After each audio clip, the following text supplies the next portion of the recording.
Lakes Commission workshop meeting for February 2nd. Jamie, do you want to do the roll call? Chair Steenbach, Here. Commissioner Miller, Commissioner Ramseth, Here. Commissioner Gary, Here. Commissioner Steenbach, and Commissioner Geyer. Here. And what about Commissioner Moorhead? And Commissioner Moorhead, sorry. I went right Also over here. that. Also here. Thank you. All right. So then we'd be looking for a motion to approve the agenda for this evening. I move we moved. approve the agenda. Second, So we have a motion and a second. Do we have any discussion on that? Hearing no discussion. Jamie, do you want a roll call? Chair Steenbach, Aye. Commissioner Ramseth, Aye. Commissioner Gary, Me? Yes. that's you. Sorry. Yes, I agree. Commissioner Geyer, Aye. and Commissioner Moorhead. aye. All right, so that passes. I don't see anybody on for the open forum, but Jamie, do you have any written comments or anything you wanted to share? I did not receive any written comments for open forum tonight. Okay, well, then we'll move on to the item number 5, which is the Trail Development 10-year plan. All right, so Chair and members of the Parks, Trails, and Lakes Commission, I will just want to thank you guys again for being here, for jumping onto a workshop. Also thank City Engineer Ryan Goodman for joining us tonight.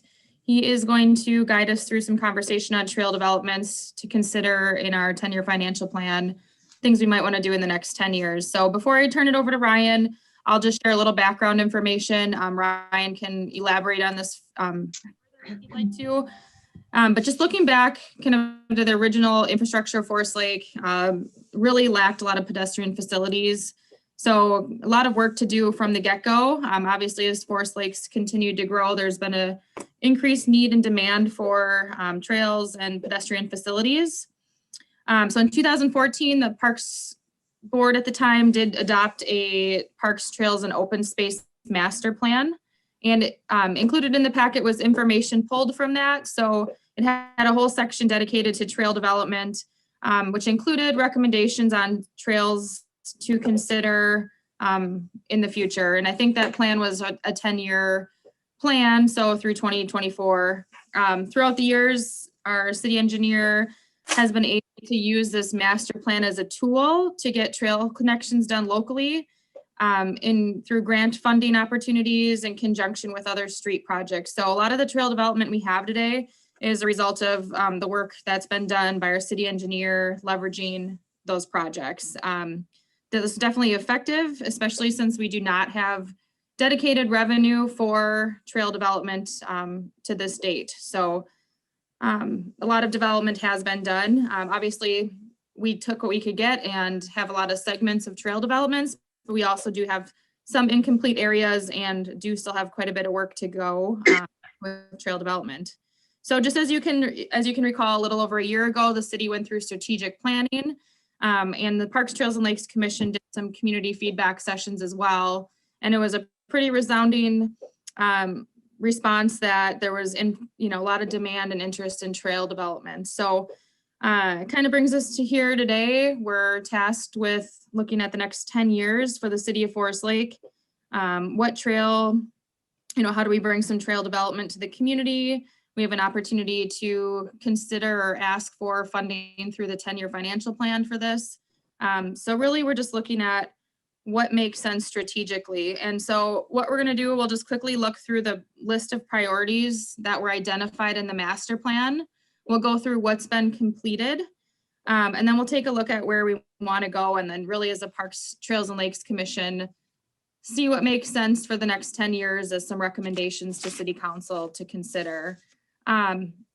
So that being said, I'll pull up the master plan list. We can kind of go through some of the things that have been done.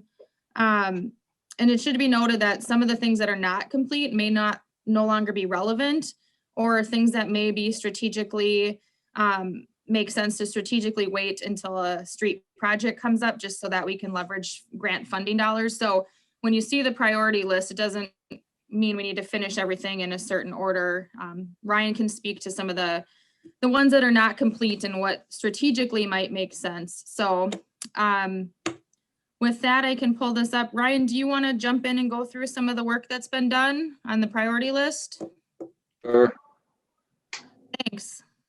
I'll share my screen here in just a second for you guys. Ryan, thank you for being here. We really appreciate it. You're welcome. All right, so let me get this here. I'm going to share my screen. All right. All right, so with that, Ryan, do you want to just kind of take a couple minutes to go over what you've done and they'll listed here, and then we can kind of jump into conversation on some of our recommendations to consider. Yep. So I'll just start at 8th there. The ones that already has a check mark. So that was one of our first Safe Routes to School grant applications that we were successful on. That's built the trail basically where Arbor Ridge Apartments is, and kind of left it at a stopping spot where the roundabout project was completed this last summer. And then also that also included a link on the north side of the Leela School there along 11th, which was sidewalk. And the decision there was to have that as sidewalk just because of all the ADA requirements that we had to meet and the narrowness and working around other utilities in that area. So it's just easier to meet those compliance standards since that was federal money, instead of having to bring a paver down the roadway and not really be able to do what we needed to do. It's so hard to read this. There's so little on my I can screen. zoom in. Let me zoom in for you. And Ryan, maybe you don't need to go through every single one that's complete. Maybe we can talk about, I guess maybe we don't need to go through all of them that are complete if you don't want to do that. Let's see here. Let's just go like this. Maybe we'll jump into our recommendations. Back up to that. I would just say, upon the completion of the master plan that was completed in 2014, a lot of people had, on city council at the time had comments that it was too large of a plan, wasn't useful, too robust, too far-fetched in ideas. Well, that plan has brought in so much grant money, it's unbelievable. I don't think a lot of people really truly understand how much money we've obtained, started in 2015. So we were successful in 15, 16, 17, and then 2018, and then all the federal money we brought in with the MnDOT project on their MnDOT-led project, and then our roundabout project, we were able to bring in funding with MnDOT.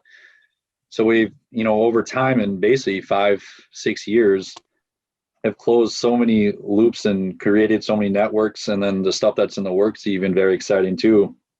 So, as we started building stuff around Leland St. Peter's Church, and then we got the Met Council regional solicitation where we worked around the old Southwest Junior High and all that neighborhood that had 0 facilities in there, and started creating all these segments of trail and connecting into some other spots. And then 15th Street reconstruction came into 15, so we brought trail network up there. And then also that then had the North Lakes Academy School development that created the gym, and all of a sudden they had walkability to and from their school to neighborhoods and apartment buildings that were all in that area.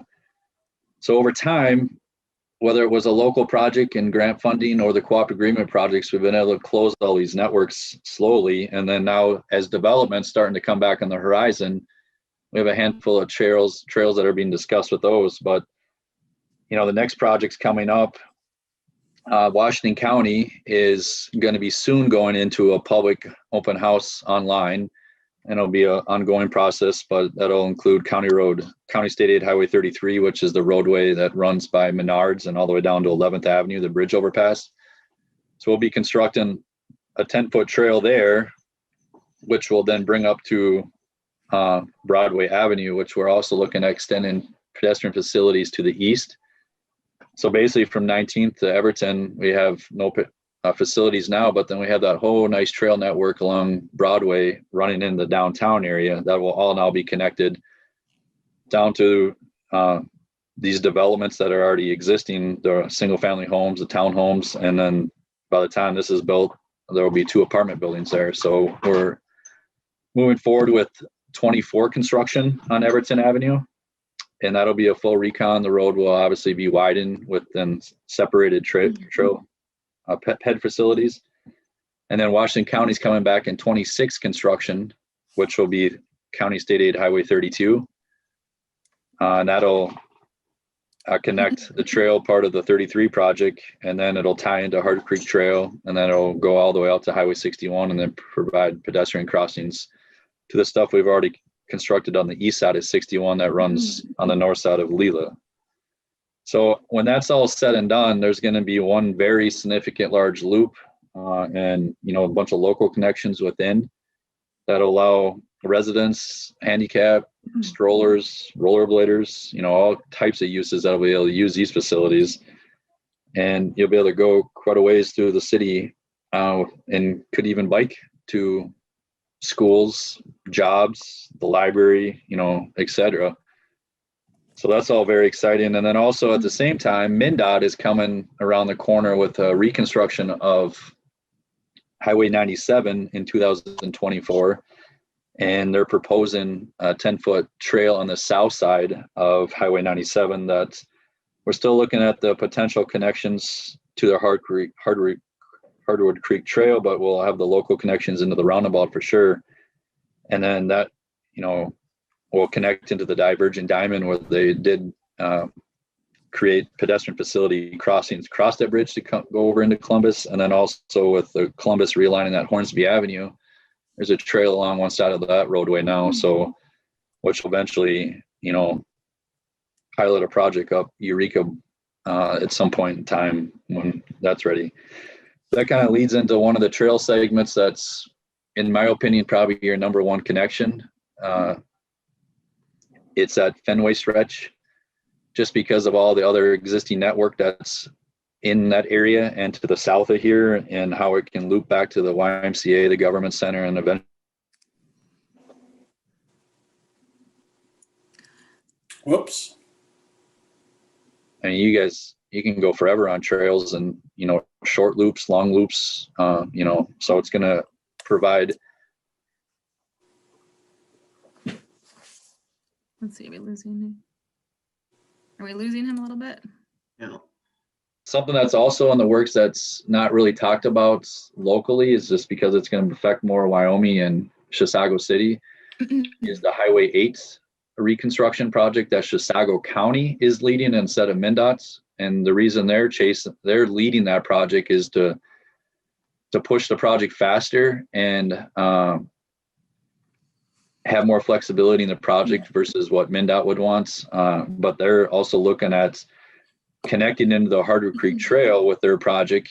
And this would be the Swedish Immigrant Trail, and then running that and constructing that along a Highway 8 corridor all the way up to Chisago City. So, you know, if that was another segment that was completed, that's going to, you know, provide a lot of regional access for bikers and pedestrian users. And then I'm not sure if you guys are familiar though, but Forest Hills Farms Phase 2, just at the last city council meeting, maybe 2 city council meetings ago, had preliminary plat approved. So there's some existing pet facilities out there and some nature trails a lot of people aren't really that familiar with or know about. But with the Phase 2 project coming in, there will be a continuation of those trails and basically setting up a network that could run something along North Shore Trail, you know, have connectivity to that. And then part of the development agreement is going to require the developer to do some maintenance on the existing nature trails as well too. So there'll be something new and unique out in that area. Part of the development will continue the trail that runs through the covered barn pathway and continue a path all the way out to North Shore Trail. So at some point in time, you know, there'll ideally, I mean, if money's not an issue, we'd love to build a trail around the lake right now. But as development can feed some of that work and provide as a catalyst, that stuff will just come sooner than later. And then right now down in the headwaters area again, even with last comp plan map that was prepared, to see it dated May 9, 2019, there's already been some trail work down in that area, an extension of the parkway, which has allowed the 10-foot bituminous trail to continue on the north side of Headwaters Parkway. And we actually have a preliminary engineering meeting Thursday with a developer, which would, anybody, do you know where infield ends? Can you put your cursor on that? On the very southwest city, the blue line there? West, right there. We would be connecting into that road stub, and then now all that stuff all of a sudden has connectivity through the developments out to Headwaters Parkway with pedestrian facilities, and then a 10-foot trail run along that. So again, that creates a whole another segment of the loop within the city. So there's a lot of things going on with private work now. And, as the subdivisions or site redevelopments come in, we require them to, build pedestrian facilities along their front footage.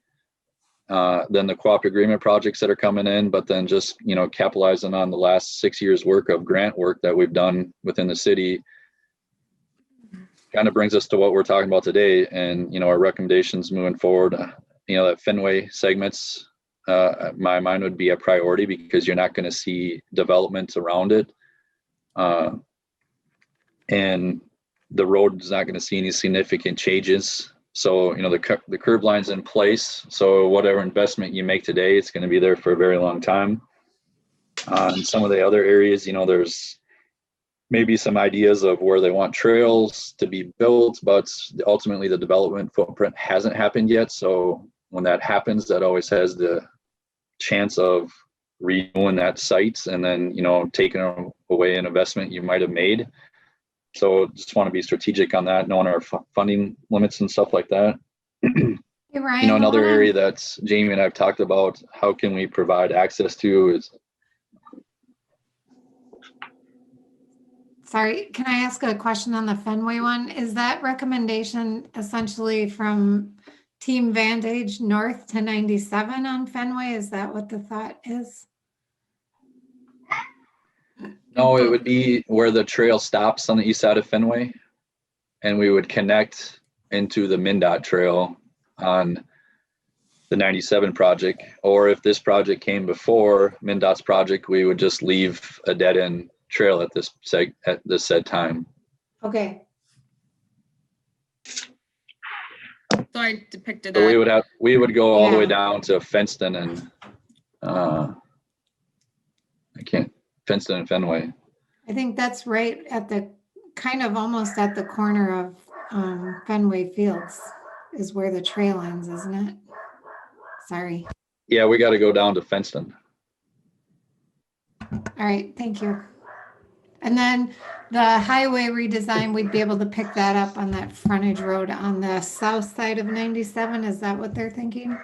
Yeah, there's just no real chance of MnDOT doing any major improvements to the north side.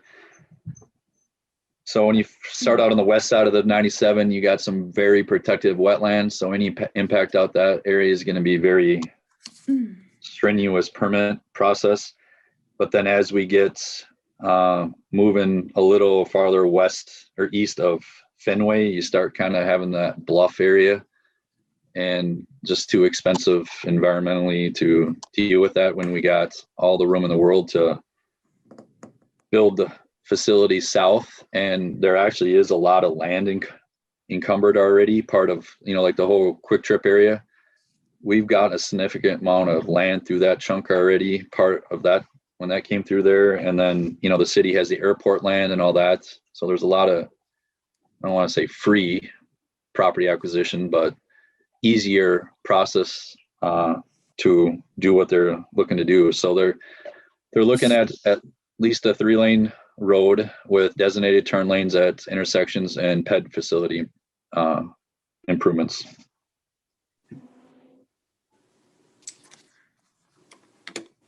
Any other questions so far?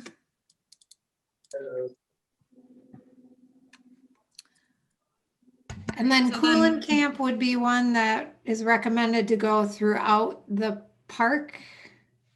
It's just it's a unique area that obviously has a significant park, in my opinion, and a lot of neighborhood around it that has zero access to it. And, you know, depending on how you access that park and what direction you come from, things aren't going to really change for a very long time. So your investment being made is not going to be taken away in a short-term period. You know, 235th coming through there. Yeah, at some point that's going to probably be a curb and gutter road, but that's some point it's probably, I mean, the way things are going, 30 to 40 years. That's one area that we did expand the MUSA boundary. So the MUSA boundary is a boundary that's approved by the Met Council that would allow the city to have higher density developments with sanitary sewer service, city service, instead of a private septic system.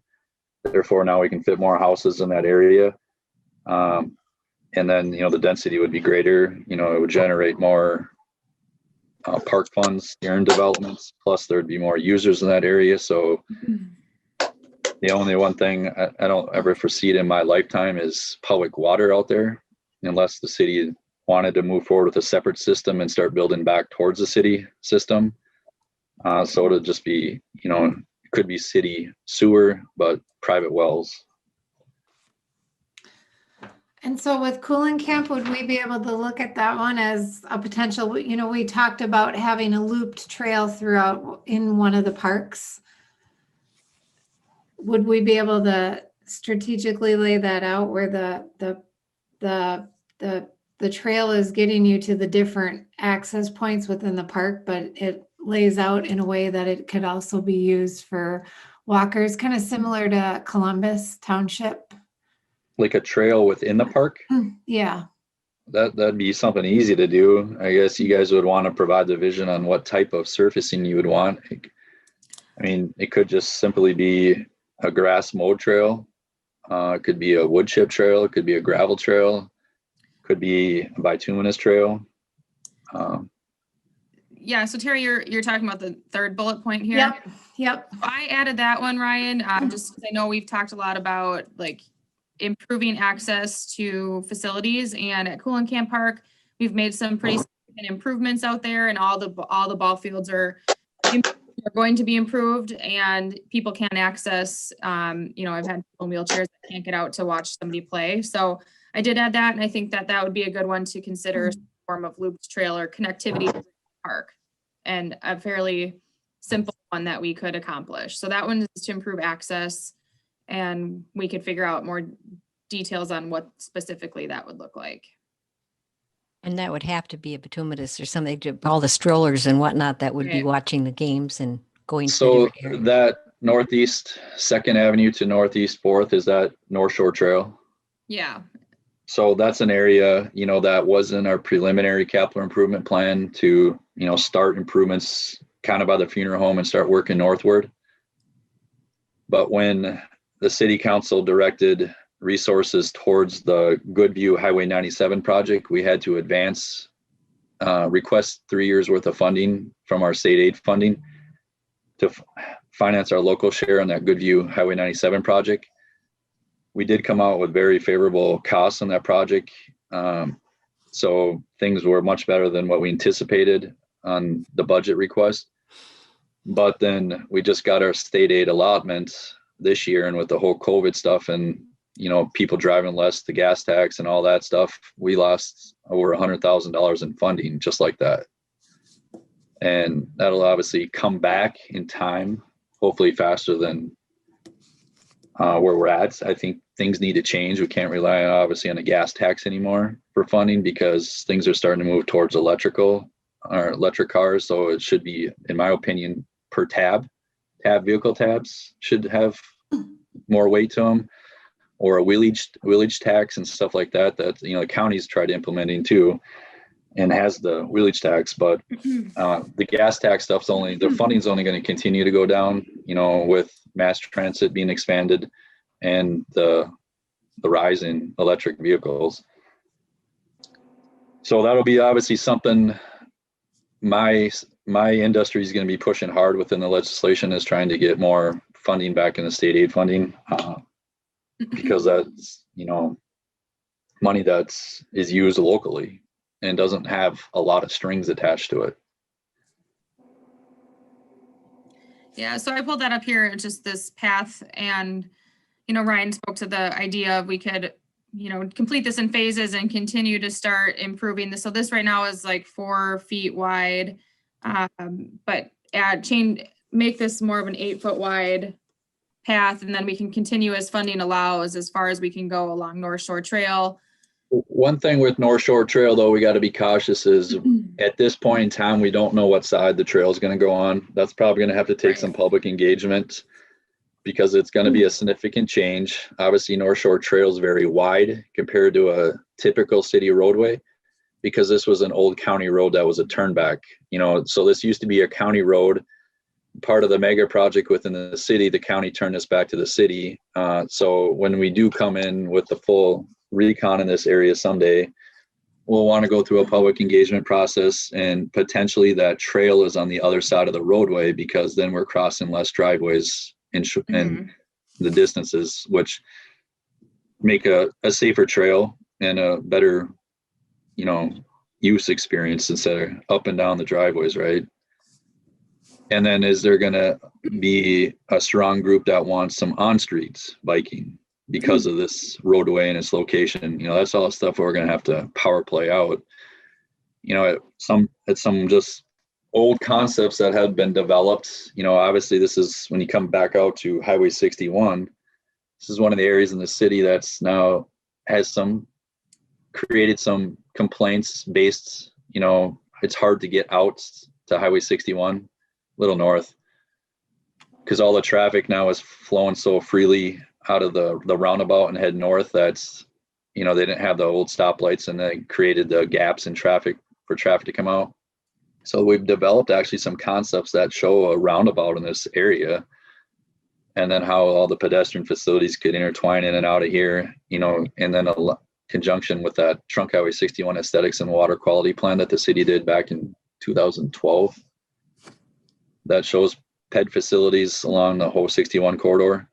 And that's one of the documents that are using in guidance and reviews of site redevelopments for requiring such.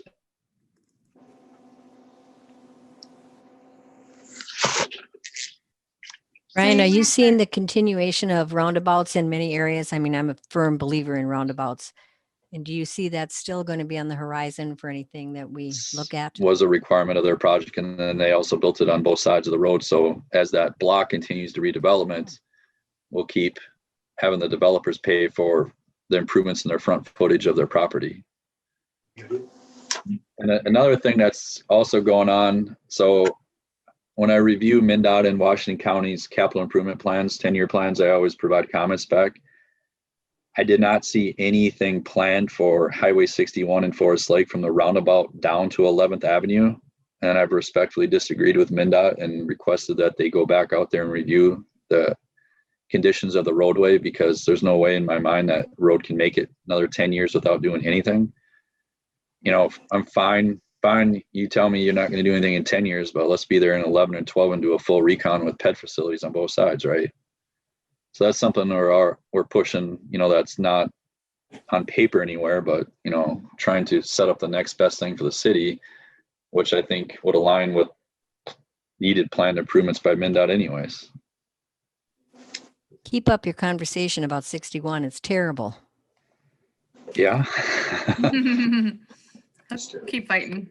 Yeah. Ryan, when you say pet facilities, what do you mean? I meant PED, if I'm not Ped. pronouncing. Okay. So PED is just Pet, short. pedestrians?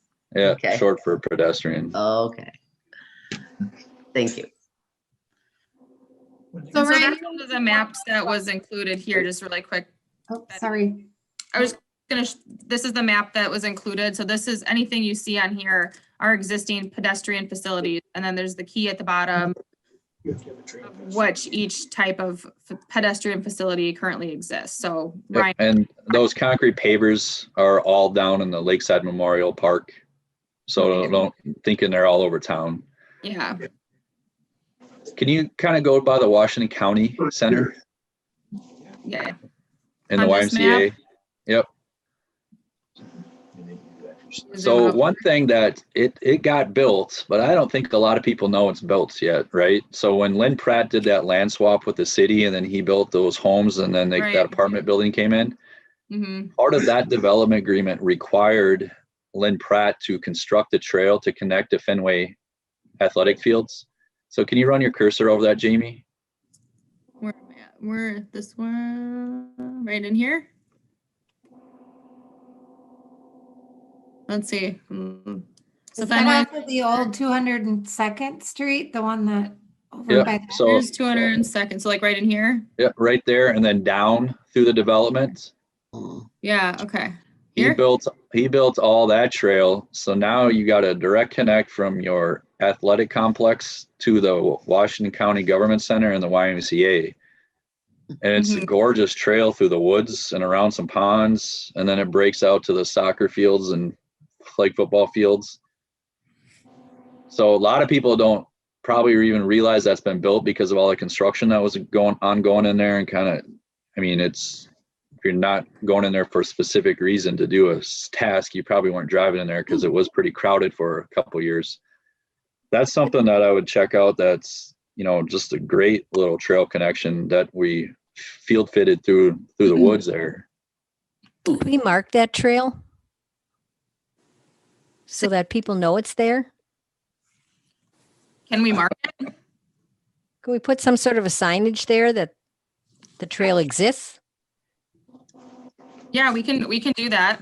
I think that's That the was biggest. the one, as part of when we did the land swap, we had the agreement that the trees would have to remain and they would work the path through the trees, Correct. that cluster of trees. So I think that's a good transition point. So thank you, Ryan, for that information.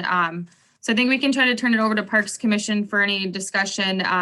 I think what kind of to sum it all up, obviously there's a lot of progress has been made again in result of Ryan's work with different projects and leveraging opportunities. There's a lot in the works in the next 5 years and some pretty significant trail projects that are going to make some pretty meaningful connections, which I did my best to outline in red what Ryan described earlier, and I included in the staff memo. So I think we can, assume and hope that Ryan's process to continue to wait for development to come in and other additional street projects being reconstructed, he'll continue to, use his those opportunities for additional trail developments. So I think, we got a lot done. We got a lot happening in the next 5 years. So I think the goal for us is to determine what else additional makes sense and strategically and will provide some meaningful connections in the community, whether it's connecting, improving ADA access, whether it's connecting people to different important places, schools, parks, and other facilities in the community. And so therefore, that's where Ryan and I came up with those recommendations. But there has been quite a bit of work done. And I think we've also talked about the need for just developing a trail map so that we can communicate to the public. To Ryan's point, not many people know that new trail exists. So it's a communications piece as well. So with that, I think it's a good time to just turn it over for any additional questions for Ryan and discuss the staff recommendations. And next steps would be looking at some pricing for those and determining where they would potentially fit into our 10-year financial plan. Again, this is just some recommendations, open to any other. One other thing to highlight about the trail network is we can't always just do new trails either. So part of our 2021 street project, we have a significant amount of remove and replace of existing trail within that project right now. And that'll include all the old trail along Goodview and 210th on the north side from Goodview out to where MnDOT's project stopped. So we'll come in and do some road improvements there, spot curb replacements, and then we're removing and replacing all that trail. And if that's one of the trails you've walked here this last summer, you can see how many areas that aren't ADA compliant, significant settlements, cracking, not even tight up against the curb. I mean, it's old. And other than one area by the lift station, we'll leave and not do anything with the project because we're going to be reconstructing that lift station here in 22. So that'll tie all brand new trail into the new roundabouts and all the way up to St. Peter's to Leela, the Fuchsia County Road Project to the west, and then all the stuff we're working down to the south and the west. So you're going to have, safe and user-friendly trails. So what about, I know the Harrow Avenue one was one that came up around 97 and 8th Street. It was on the original. Yep. So our major pushback here is MnDOT's not accepting any traffic control changes at the intersection of Highway 97, Harrow Avenue yet, because our traffic volumes aren't high enough. And even the time we were doing the counts, I emailed staff and told them to drive through there so many times during the middle of the day, and I did so many times myself trying to get them up. It's just we need more balanced traffic through there, and we need more traffic in the middle of the day versus AM and PM peaks. Okay. We have tons of concepts for that area, and we work closely with MnDOT and even brought it to an open house at once, because in that area, whether it's a roundabout or a signal, we are looking at some access management, especially to the east, where some of those roadways that come out to Highway 97, we would close off access to those and then make improvements at the leftover intersections. But at that time, until that improvement's done, and it would be just hard to come through and build what we got to build there. As the development happens along there, we are obtaining the necessary right of way or easements to be able to construct that stuff in the future. But other than from Chestnut Creek to the north, we've not had any applications, so we haven't even had the ability to go through that process. Okay. Say, Jamie, Yeah. I was curious. Get ahead of the development too far, because at some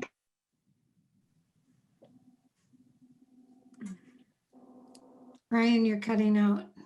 point in time, sewer and water will be all consumed at E1. So, there'll be a lot of excavation through Harrow Avenue and stuff like that.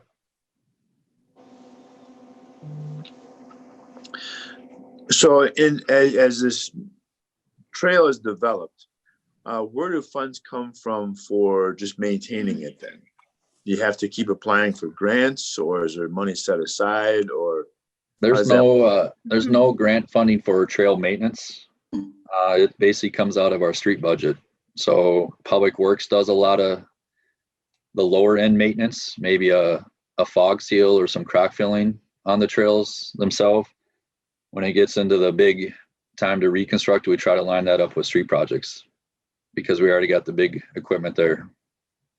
And does it become kind of self-defeating to, like, I remember as a kid, we always had to buy a bicycle license.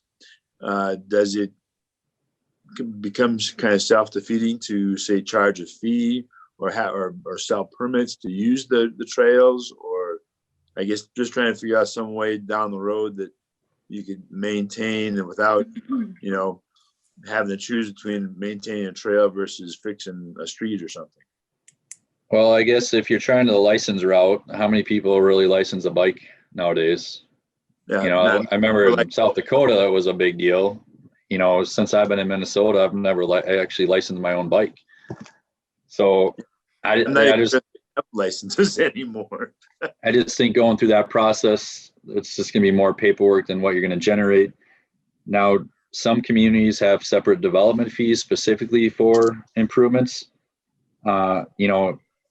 We do require the developer to construct right up front pedestrian facilities, and what size, type, and where. Or we kind of direct that, through planning, zoning, city council, Jamie and you guys. We bounce stuff off. And some other communities on top of that have a trail fee that they charge to go towards some of that. A couple of years, or last administrator we had, I worked with him and gave him some options on how we could go through and create districts. This is separate than street districts. That's still illegal. But by state statute, you are allowed to create sidewalk districts. And sometimes just to make it easy, you just blanket the whole city and it's going to expire at a said amount of time, but you then collect that through a general levy, tax levy. Yeah, and that's a good, That's probably the easiest, because it gets collected, self-collected. So there isn't like you buy say a license for your snowmobile, a portion that doesn't go through or can't be used for maintenance of trails. Well, and when it things? goes through real tabs and stuff like that, that all gets funneled down through these grants that we applied for. But those are for safety improvements or connections or new trails, not maintenance. so it brings up a good point. I know Ryan and I have talked about this trail fee a few times now, and I think it's a policy conversation for parks, trails, and lakes as we move forward. And maybe that's something that we look into going down that road with, recommending that, so that we do have not only dedicated revenue coming in for maintaining existing trails, then we also could have funds for future trail developments down the road as, you know, things progress. And I think that's another conversation, but a good one to have as we're discussing trails in the community. So I think it's important we identify a revenue stream for trails. So when you look at the city recommendation or the staff recommendations for completion in the next 10 years, would it be possible to either have you, Jamie, or Ryan give us some thoughts on, from a maintenance standpoint, what trails would need to be taken care of from a maintenance standpoint, and what we think the estimated cost would be with that as well? So to Ryan's point, we're not just investing in new, we're also strategically trying to maintain too. Yeah, we can look at that and get some ideas on how long they'll last and what the maintenance will look like. I mean, I kind of think about like when you're on a hardwood trail, you know, while generally snowmobiles are running down the sides of it, but there are, you know, intersections that they have to cross and whatever, and you see they do kind of chew that trail up, and I'm just kind of wondering if there's some way of, you know, having some sort of, you know, slush fund someplace to maintain that, because that's where the trail will break down. Tim, I can agree with you on those kinds of things, but I think we have to be really careful that we offer some amenities for our community that doesn't always put another fee or another cost on it. Sure. If they're using something that's wrecking or destroying parts of it, you know, I think then people are more apt to. But for me, I walk carefully on them. And so I guess I'd feel kind of bad if you put a usage tax on me. Raise the price of your sneakers. Yeah. You see the So- price of them recently? Yeah. Jerry, did you have a comment? I do have two. I'm going back to the city staff recommendations here, the Northeast 2nd of 4th Avenue. If I'm hearing Ryan right, and maybe I did not hear this correctly, but that would be one where I know we had some community input about wanting to build a trail there. So are we saying not include anything, or include it as part of our plan so that we have it as we start looking at road reinvestments there?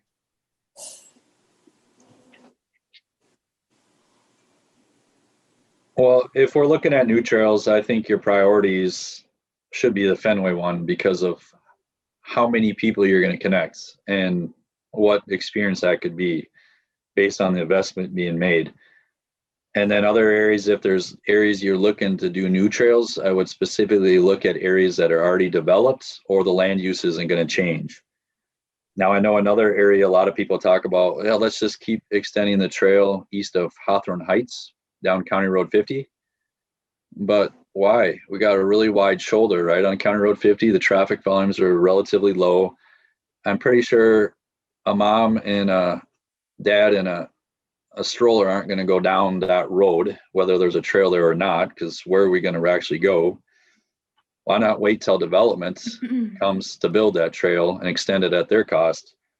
But now if we can look at other areas where we can make some short connections or stuff, another one, the sidewalk that we have on the south side of Forest Lake 1, where it's South Shore Drive, where it's 3.5 feet in some spots because it's so old and overgrown with grass. That's an area that could easily improve with a segment. The land use isn't going to change. The road's not going to get any wider. But that will be a artery up to the downtown at some point in time. So on the local roads, that'd be an area you might want to prioritize. But then, one of the other areas that's not a road segment that's not in our 10-year plan, but the trail is just horrendous, is along 200th. If you ever walk that trail and then you go all the way to the very west where there's no homes anymore, and then you all of a sudden cut south down through to the next development. Pull that up once, Jamie. Okay, 1 second here. That trail needs to be redone now. I mean, when you look at the maintenance of that thing, Just give me a second here. Off of 200th? Sorry. Headwaters. Yeah, it's Headwaters, but is it? it's north of Headwaters. It's like the Bridle Pass, or not Bridle Pass. Where's Fenway? Up Tower. Sorry, I don't navigate GIS very often here. Oh, Okay, so hang on. Bridle Pass this way more. I think I'm getting there. There's a scoop. No, not Bridle Pass. Here's Belts. Timberwolf Hollow, Timberwolf Bluff, all those developments. There. okay. Oh, I know which one you're talking about. Okay, right off of, yep. It goes down, it comes down the hill through the woods and then. You want 102nd. It's down past Fenway, sorry. Hold on. A little bit. I'm Okay, off of 61 down to the old 202nd. yeah, down here more. Sorry. go at 200th and Fenway. Am I getting close? I'm Go hard to see. west. Keep going west. getting there. Fenway? Let's see, right. It used to be the old horse farm was over there. Great, stop. Okay, Just southwest of the softball field. okay, yeah, no, I think I see. Yeah. So you start right there at Fenway and you just head west. That whole trail needs to be redone now.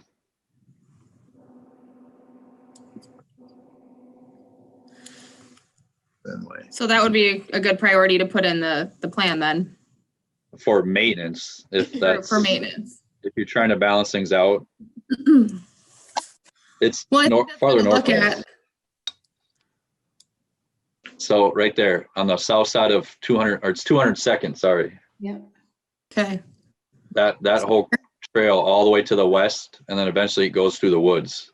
Right, it's more to the west.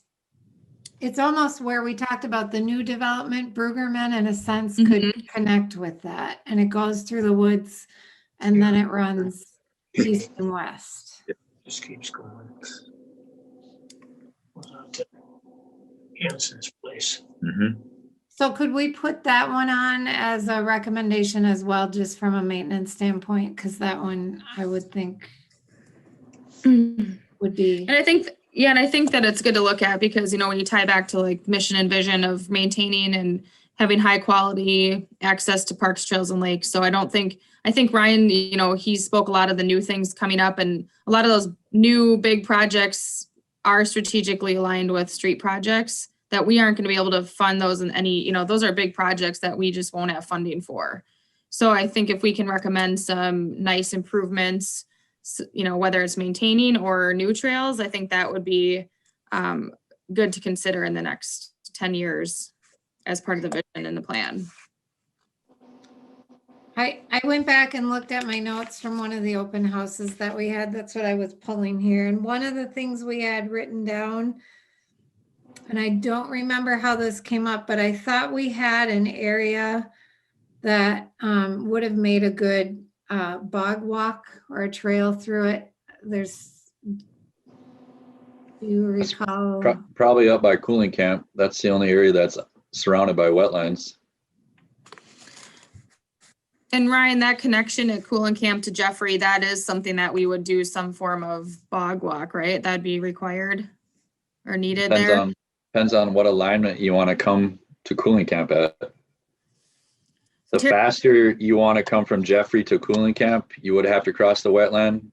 If you could go up Itasca probably, and then all the way back up to 235th and around, then you could avoid the wetland.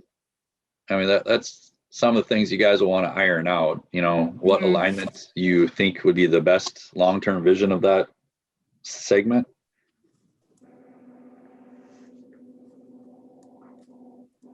I like the idea of the faster connection, but also the variety and crossing it through the wetland if we can.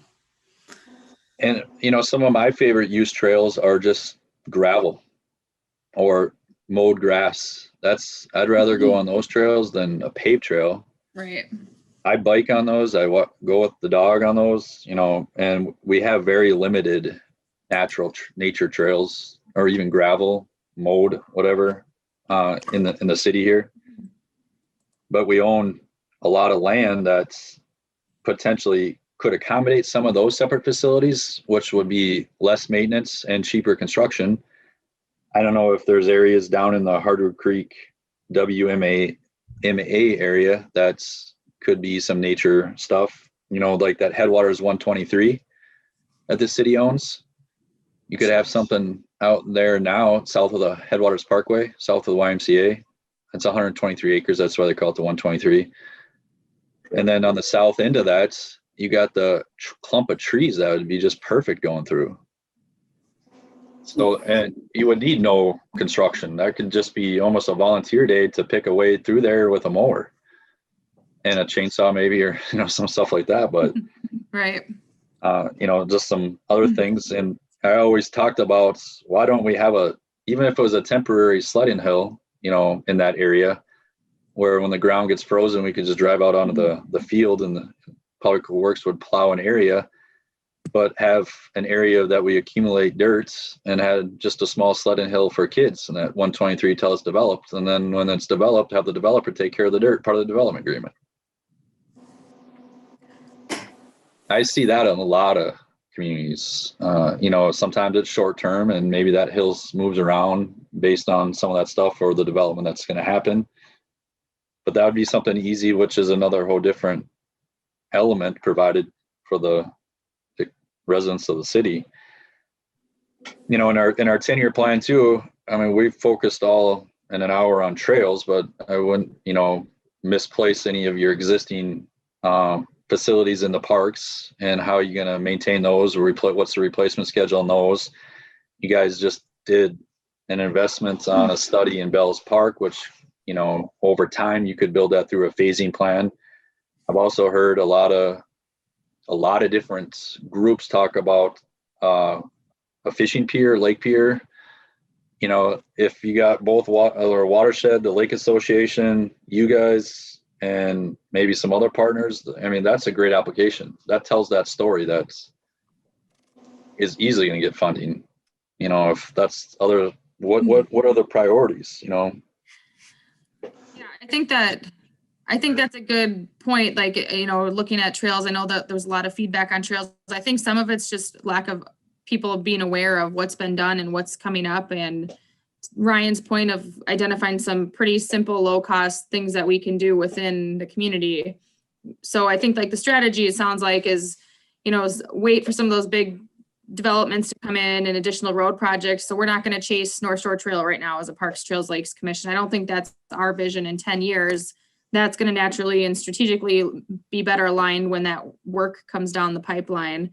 So it sounds like if Parks Commission's open to our recommendations, we can move forward pricing some of those out, and maybe even, you know, Ryan and I could talk a little bit more about some simple trail connection within existing city property. But Ryan's point, talking about all the other things that we need to figure out, we do have a lot of catch-up work with deferred maintenance, replacement plans, senior center facility, expansion at Fenway. So I think, you know, we have work to do there. That trails is just one piece of the puzzle. And given all the work that has been done, I think that maybe we are learning from this that we don't need to especially in the next 5 years, focus as much on trail developments as we maybe originally thought, but identify some meaningful local connections that we can make some progress locally to connect people in parks and other facilities. Does that seem like a good direction? You guys, is your 10-year plan and vision, is that something that, given what we've presented tonight on upcoming projects and recommendations, do you think you'd feel good about that for the next 10 years?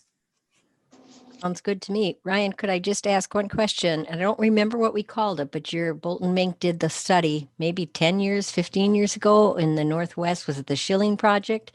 Possible dog park out there and nature and That beautiful was the things. Bixby Park Bixby master Park. plan. Yep. And, that you could go out there today and put a fence up and create a dog park. I mean, we got parking right off of that Cedar Park, Cedar there. Yeah. Exactly.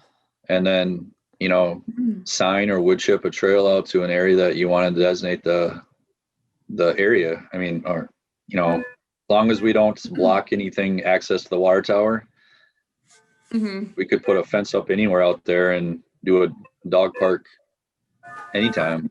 Yeah. And that was such a good design that everything was done out there with nature trails, et cetera. Paid a lot of money for that study. Not that you weren't worth every penny of it, but some of that stuff just gets lost and we move on to other areas. Yeah, and Ryan and I did talk about that recently too, and I can bring that to a separate meeting, but I did pull it up. It's a pretty elaborate plan and see where, if or where that falls in the next 10 years and potentially in phases, but I believe it's a like $5.5 million project for the whole shebang. So I can bring that to the next meeting if we want to look A at. lot of the stuff in that. So my company didn't actually do that Oh. master plan. That was when I was in transition from Bonestro to Bolton Mink. Mm. So that kind of happened at that time. But a lot of that infrastructure that was proposed in there is not going to probably be permitted. A lot of it was hardscape parking areas in the areas that are wetlands. And then, the watershed has done a major project in there, which has altered the elevation of some of the wetlands in that area to better enhance the flowage out of there. And then one thing, part of the county road project, when they built that backage road, the amount of debris that they were finding that was buried out in that property was, that was major change order money on that project. So we would want to be very careful what we propose. If it's anything of depth with, structure or foundation, you would want to do some test holes for sure to see what's out in that area. But all the nature stuff, just some fence here and there, that's pretty low impact stuff, and you could just field fit that and not really even have a plan.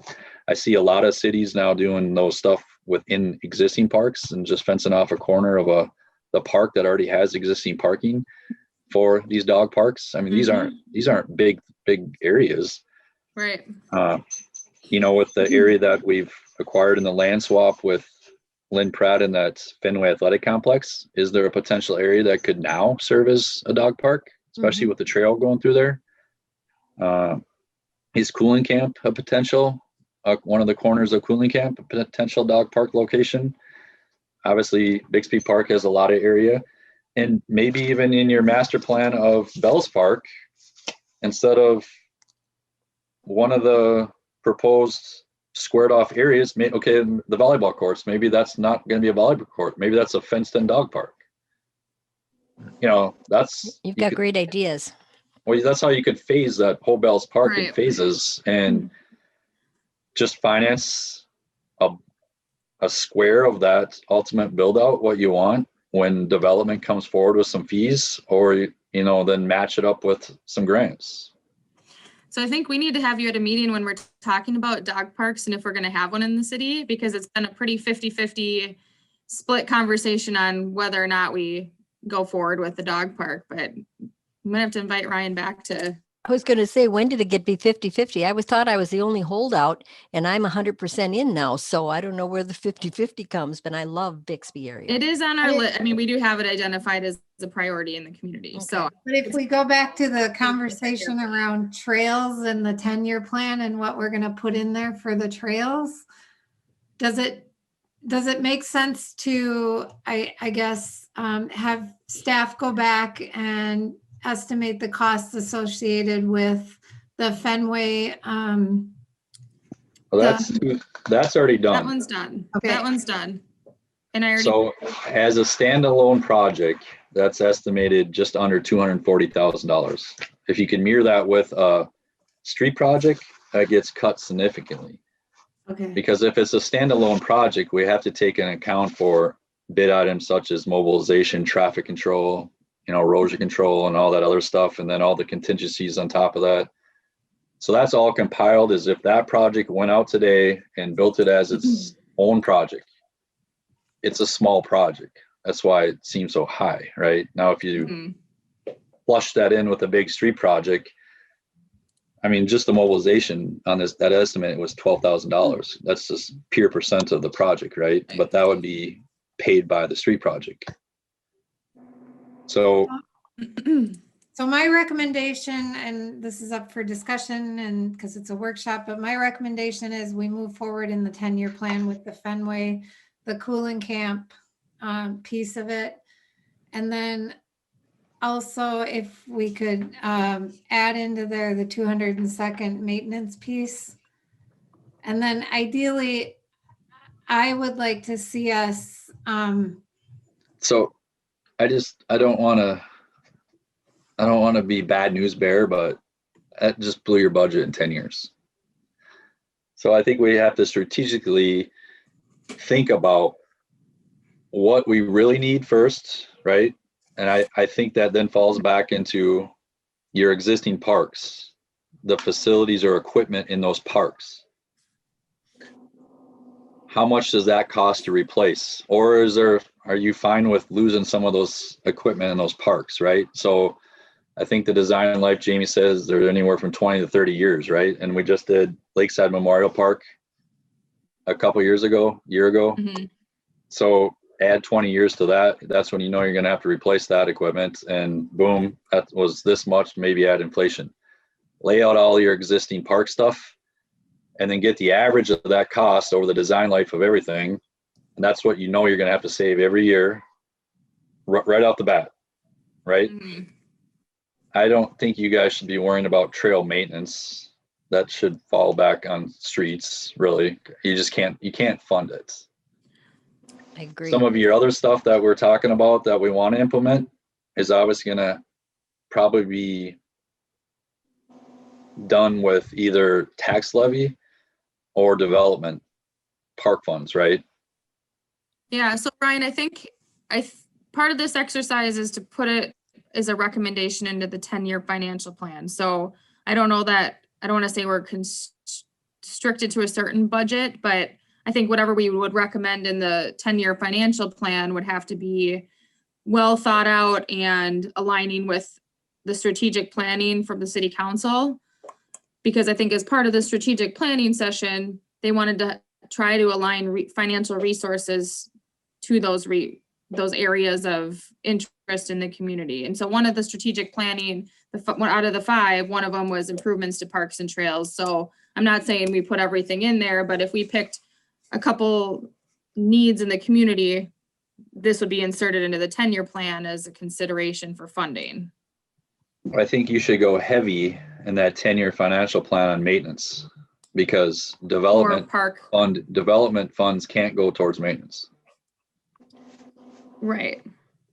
So but you're saying then maintaining the trails should still fall into streets. So you're saying go heavy on maintenance of existing park playground equipment, facilities and things like that. When you start bringing in the word new, that's when you can start using development funds. Correct. And if you're doing a significant improvements, like going from a 4-foot sidewalk to a 10-foot trail, that's when we can still, go after grants for that type of stuff. Terry, were So- you trying to align yourself with what Jamie had said in the beginning, that they would look at what they thought would fit in and come back? Or are you thinking definitely putting in ideas right now? Oh, we can't hear you, Terry. Oh, sorry. When we did the joint workshop with City Council, we had discussed the 6 categories that we had identified as part of our 10-year vision that we wanted to incorporate into the financial plan. And one of those categories or strategies was development of new parks and trails. And so I was looking at this just being the trails portion of our conversation because I thought that in the financial plan, we had put maintenance already, each one of the parks and maintenance associated with that. So I was going back to the recommendation, the staff recommendation here for the additional trail piece that we would put in as part of this plan. And I was also getting to the point where, you know, we had all these trail development implementation strategies in the comp plan. There's a lot in here that aren't checked off, and there's a lot in here I question whether or not we need. So I think if this has been a guiding document in the past for future trail development, I was going to ask if this could also be reviewed by staff to see whether or not they still think these things would be applicable and appropriate, and come back with a recommendation on that piece as well, just so we have, I like that we've checked off a bunch of stuff here, but are the ones that are still on here relevant? I have opinions, but I don't know. So maybe to your point, Terry, I think what you're looking for is on that document, maybe if Ryan and I go through and if he says, you know, Harrow Avenue, anything with Harrow Avenue, it's strategically, let's wait till there's a street project for that, and identify which ones we should potentially just wait for. You know, anything with North Shore Trail, that's going to be with the street development project. Maybe go through that list and say, okay, here's where we're going to wait. But then Ryan, my question on the Fenway to Fenston one that you know, recommend as priority. And you said, I understand it's a standalone project. It's the 238,000. When do you foresee, like, strategically, if we went forward with that in the 10-year financial plan as our like first priority of a new trail connection? Does that make sense? Like, when would be otherwise an opportunity to do that with a street project? Is it years down the road? No, we actually wanted to get there this year or next year, but we won't because of some of the stuff that we were requested to go deal with instead of working our way down there, because Fenway needs a mill and overlay now. And then if you drive into 206th Street North into that park area there, that road's shot. So we came in and Public Works skin patched that this summer, just to put a Band-Aid on it. So we really want to be dealing in that area, but I'm also not going to come in. I don't know about 23 yet. That's where we come in. I'm not coming in there in 24 because I'm going to lose access for material supply and just construction equipment because MnDOT's going to shut down 97 at some point in that project, right? I can't play that guess game and then go through a change order conflict with them. So we'll keep our street projects in 24 and probably in the north part of the city, or go way east to get closer to the bituminous plants. So I'm waiting kind of on some of that stuff, but maybe 25 we're here. 26 is a safe bet. I think that'd be a good project in 26. For the Fenway. Okay. But if you could have the money encumbered by 25 and MnDOT, I knew it would be out of the way, then we could plan for a street project, and maybe you just pick out the bid items that are related just to trail work and fund those instead of the full 240. And then the street project picks up the rest. See how now we can work together and help each other out. Yeah. Yeah. And I think that's what we need to look at, because I think it's a good trail connection, but it's, if we put it in the 10-year financial plan for 2023 for $240,000, but then like 3 years later, you're able to, do some street project in that area where our costs would be significantly less. That probably wouldn't make sense strategically if we think we can wait to 2025, 2026 for that connection. But then we talk about the new trail that was developed from Len Pratt. We talk about the Fenway expansion and where that will fall in our 10-year plan. Do we want that connection sooner than 2026? So I think multiple factors to consider in that. time, I guess, of where within the next, between Well, now I think and 2030. you and I should be having those every Wednesday when we meet with the Right. city staff. We should be talking with Public Works too on, hey, what do you feel? We can even start that tomorrow. So I'm going to be bouncing a bunch of other stuff off Dave tomorrow, but hey, can we try to squeeze this in 23, or should we just plan a 25 project and work together at 25? Ball fields. That's where your Yeah. expertise is so important. Right, so I think we I have just one hope figuring. 206th Street North can make it till 25. Mhm. Yeah, so I think we identified some good recommendations. It's just a matter of where and how much they, where within the 10-year plan between now and 2030, we put these and talk, Brian and I continue the conversations internally. We can figure out if we want to wait with that street project or if we just do it as a standalone. So I think that just a few more internal conversations, but I think going back to the projects we've identified, I think they make sense. I think they're good connections. And another thing too, if we waited till after the MnDOT project, I also lose, Still waiting. I lose 2 more bid items that we wouldn't have to deal with because they would already been done. And one of them's for a $10,000 bid item. It's the traffic signal pedestrian controls. We'd have to move all that stuff. If I part of the MnDOT plan review and I make them just create a dead end stop where we'll tie into part of our project, there's another $10,000 off that estimate, not having to deal with any of the signal control relocation for handicap accessibility. Because right now it's, obviously there's no PED facilities there. All we need is a standard. So So the more we talk about it, 25 seems way better planning. could you and Jamie maybe meet and come back with a recommendation on the February 16th meeting then that you would recommend putting into the plan and whatever year works in conjunction with what you're thinking for possible construction? Yeah. Yeah, I think that sounds good. I think we've at least narrowed the focus because, you look at the big picture, there's a lot of trail. You look at the 2040 comp plan and look at everything we'd wish we'd have. Well, that's not all probably going to happen by 2040, but at least I think we've narrowed down our scope to kind of more of a local level and some specific areas that we'll look at because again, there's a lot of trail requests throughout the whole community. So we'll, I think, narrow in on what we recommended and that additional 202nd maintenance, see if that falls between the 10-year plan or if that's a streets piece, and then we can package that up and come back to the February 16th with some more information with this more of a narrow focus. So let's just say we agree on like a cost split on that trail in Fenway. You're obviously going to have a development in the headwaters that's going to generate some park funds, right? You could save your splits from that. You know what I mean? Mm-hmm. Right, because we won't be paying the mobilization, street control, and all of those standard fees the developer would, or whoever's running the project would pay that. No, what I'm saying is because it's a new improvement, we could use The park dedication. Oh, park dedication Got it, fund to sorry. construct the trail. sorry, yes. So a lot of those bid items would be gone if MnDOT was already done.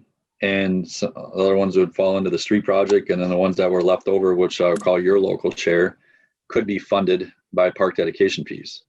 Got it. So another thing that I'll bring to a separate meeting is the conversation about potentially imposing or considering the trail development, the trail fee for developers. Because if that's something that we can get going, then that will help provide funds for us within the next, depending on when we could get that going, that could be a source of revenue that we'll start to collect over the next, 10 plus years and help fund some of these projects for us. But ideally, it's more important for us to closely review these development submittals to have the pedestrian facilities built that we want now instead of having to come after the fact. So if there's areas and, instead of a sidewalk, you wanted trail, once you see these plats come in, we should make that determination early, because anytime we have to come in after the fact to build something, you're always dealing with a lot of things, one, permitting, and then you got private utilities well, maybe then that guy that bought the house or that family that bought that house there, I don't want a sidewalk in front of my place. And then we have to go through the public side of engagement Sure. of a project. So that's why it's so critical to get our eyes on those plats before we approve preliminary plat, right? Yeah. And that's why we're going through the exercises that we've gone through on that potential Headwaters one. Right. Well, I think this is, I think, good progress. I know that like even just to get one trail connection, the Fenway to Fenston, you know, we can be when that's going to be, plug that into the 10-year plan, or like Brian said, it could be covered by our park dedication fees if it's a new development. So Ryan and I will talk tomorrow and continue the conversation and bring with this focus and bring something to the February 16th meeting. We also have Elders coming in after our meeting tomorrow too. Oh, you do? Okay. All right, well, we'll look for more to come then on the 16th. Then I Thanks, just Ryan. I think- appreciate your time. Yeah, no You're problem. welcome to stay, but you're also welcome to, I had a 7-year-old that wants dinner. there you go. Thank you. Well, we can't Thank thank you, you enough, Ryan. Ryan, for all you've done for the city and for your foresight in getting us the best deals in all the grants. I mean, you've just been a jewel to work with.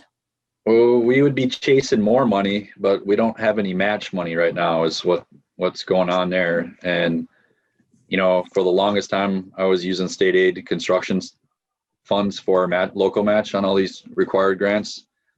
And, you know, maybe that's where you guys can provide some help, but we do have a significant amount of investments coming up with our co-op agreement projects, which is also going to add a lot of footage to our trail systems and closing the loops on a lot of stuff that doesn't exist. So it's Amazing. going to be very exciting between now and 26. Yeah, I think there's a lot of exciting things in the works. So thank you again. Thank you, Ryan. All right. Have a good Have a night. great evening. Thank you, Ryan. Thank you. Bye.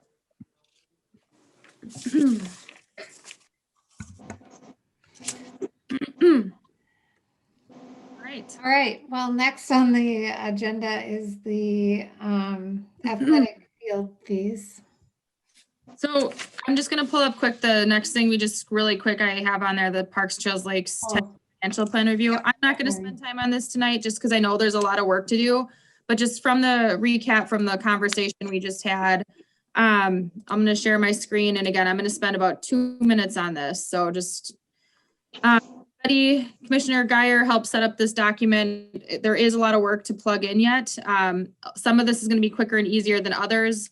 What Ryan was really talking about is all of the other stuff related to parks that we have on our plate. So, you know, I think in a nutshell, he's been kind of running the trail development, leveraging grant funds and dollars and opportunities. And I think we need to let that continue.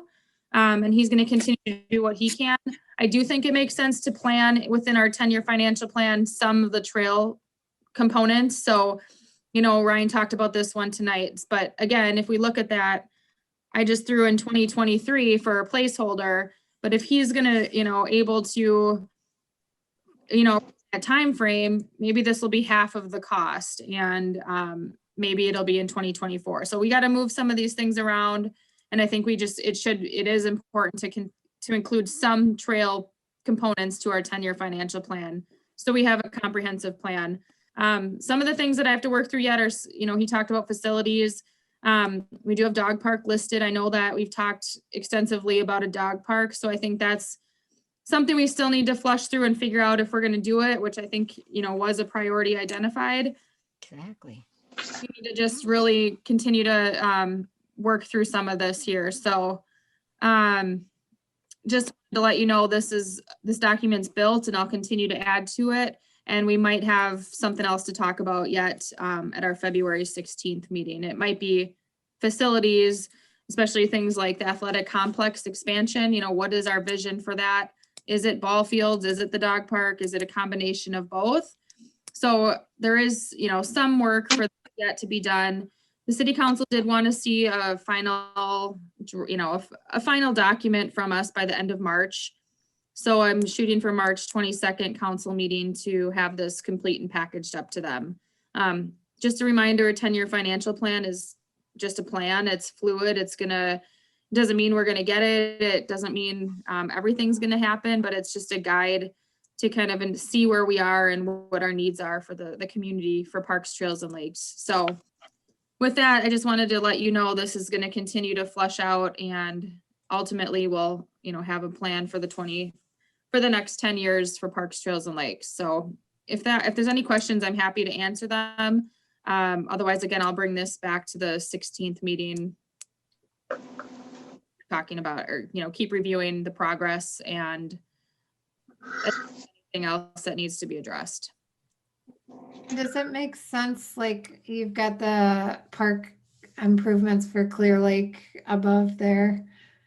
And I know in the comp plan, one of the plans, there was the list, it essentially was a punch list of issues there. Does it make sense to add them as a sub-bullet underneath there, or just For that would Clear be on a Lake? separate Yeah. document? If there's bullet points, I can certainly add them, and I guess I have to look at that one yet. I haven't yet, so. Okay. Bullet points with a cost in a year if there's things that we have identified as a need. I think when we were first starting, Jamie, you were thinking some of that detail belongs in a second document because this one gets pretty messy. Okay, Yeah. But it probably depends what it is. okay. Yeah, and I will meet with Councilmember Byström just to make sure we're on track with what it is that, I think, she had wanted everything for every park listed out. I know in other conversations, you might just see like just one line item that just says replacement equipment, and here's the total amount. So I think we're, on the right track. I will connect with Councilmember Byström as well following this meeting, just to make sure that we're moving forward. But we have, February and part of March to finalize and tune on these things. So tonight, again, the intent was to really focus on trails, and I think we did make some good progress, because if this is a priority and let's just say we don't have park dedication funds available, that is something we would want on our 10-year financial plan if we want to get that done. We wouldn't have any other way to fund it. So I think it's an important thing to talk about. We do have very restricted park dedication fees right now with other projects in the works, especially the Belts Park Master Plan. So we would want to know when to put funds in the 10-year financial plan so some of this can happen. So I do think it's important, and it can be in a separate document, and it doesn't have to be as thick as this one. But in the Parks, Trails, and Lakes, the master plan, it lists each one of the parks and then what the Right. plan was for them. And so I do think that's important to update that at some point. We don't have to put it in this spreadsheet, but we need to be able to articulate why we're asking for a dollar amount there. Right. And that's kind of, if you can see, I started outlining some of these here. So for Bayview Park, playground equipment and expand the court to full court. Belts Park, I listed the different components from our master plan. Bridle pass, shade over the playground. So I can continue to build that out with the specific projects or items needed at each park. And then we can put a price tag to that and then align it with what year within the 10-year plan. Because a lot of that work is, not a lot of it, but some of it is already done based on, what was done before here, so. Yeah, but there is still, a significant amount to complete. Another one that I put in a placeholder for the Veterans, Lakeside Veterans Memorial Park.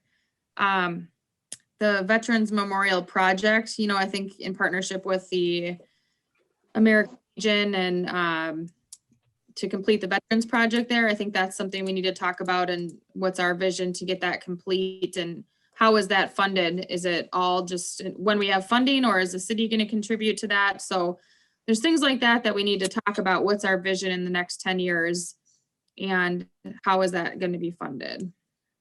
So more to come on this. We'll keep building this out. But I would expect to talk about this again at our February 16th meeting to continue flushing through some of the detail. Any questions on it?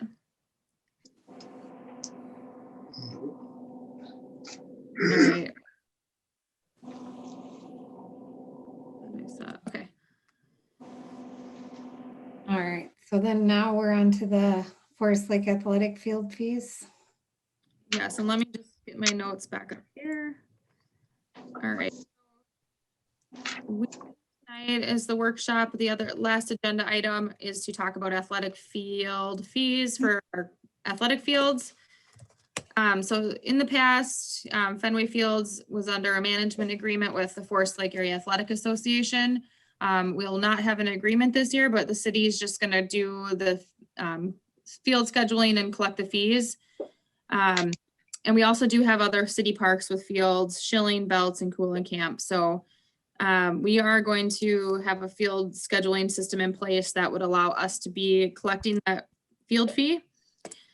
So tonight, just this is a first conversation on this, but I have provided some recommendations on field fees, and this was as a result of research to see what other communities do, what I think, would be a good model for our community so that we can encourage use for not only the community, but welcome people from outside of the community, and then also still have fair pricing for our athletic association, and which is again FLAW, who is our primary user group of Fenway Fields. So included in the packet, I have a user fee schedule that is intended for just general public. If somebody would want to go out, if you're a resident and you want to use Fenway Fields, it would be suggested at $30 per hour per field. So that would be, family that wants to have a kickball game with, or, wants to make sure they have a field reserved for that. Non-resident would be the 45 per hour per field. And then our other city fields, so the Schilling, the Belts, and the Cooling Camp, we've had in our fee schedule the $15 per hour per field, and then non-resident proposed at 25 per hour per field.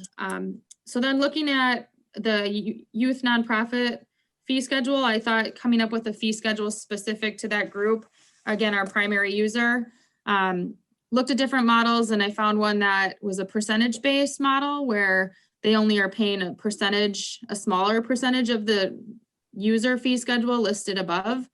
And again, they're the ones that are using this more frequently. So the number of hours and the number of fields that they're using is significantly higher than just a resident. A resident might be a 1 or 2 time rental, whereas this group is out there pretty frequently for practices and games. So I came up with this model as a recommendation.